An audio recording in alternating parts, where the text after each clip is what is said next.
राधे राधे, जय श्री कृष्णा। मैं निर्मला पांडे अपने यूट्यूब चैनल पे स्वागत करती हूँ। मैं नाच गीत गा रही हूँ। आप लोग को अच्छा लगे तो लाइक शेयर सब्सक्राइब ज़रूर करना। मेरा वीडियो पूरा देखना। जब पूरा वीडियो देखोगे तभी तो अच्छा लगेगा। ये ननद भाभी का नोक झोंक का गीत है, पूरा ज़रूर सुन लेना।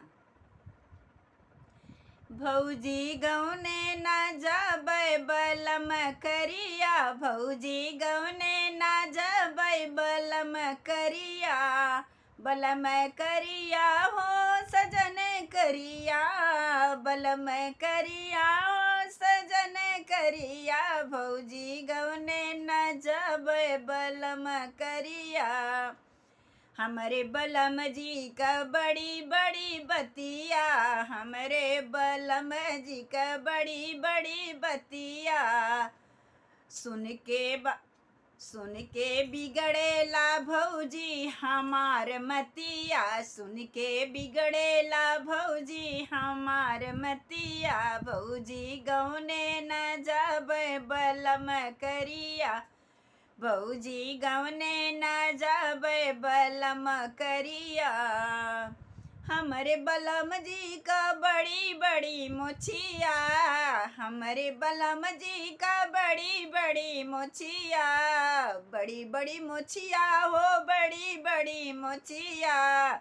ओ मन फसेला ओ मन अरुझेला भौजी हमार नथिया, ओ मन अरुझेला भौजी हमार नथिया, भौजी गौने न जाबै बलम करिया, भौजी गौने न जाबै बलम करिया, बलम करिया हो सजन करिया, बलम करिया हो सजन करिया, भौजी गौने न जइबै बलम करिया। हमरे बलम जी का बड़ा बड़ा पेटवा, हमरे बलम जी का बड़ा बड़ा पेटवा, नाही भावेले भौजी हमार ऐसन सजना, नाही भावले भौजी ऐसन सजना, भौजी गौने न जइबै बलम करिया, भौजी गौने न जइबै बलम करिया।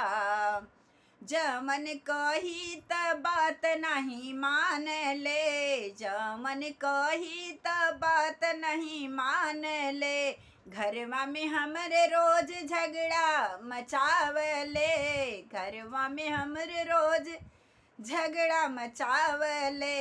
ई है भावे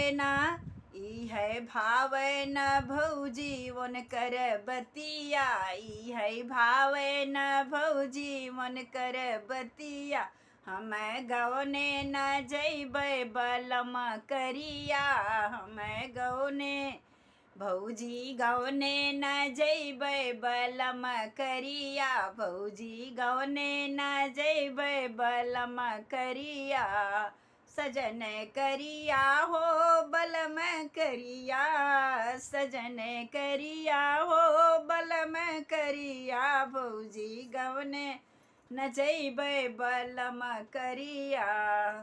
जय श्री कृष्णा, राधे राधे।